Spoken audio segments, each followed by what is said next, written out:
You ask Tiger to solve. This deals with linear equations with one unknown. The final result is x equals -3. Let's solve it step by step. Simplify the expression. Expand the parentheses. Multiply the coefficients. Simplify the arithmetic.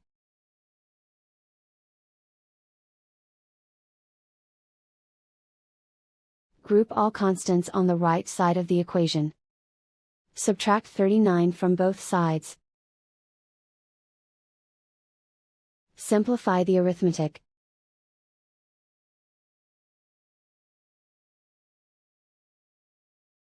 Isolate the x.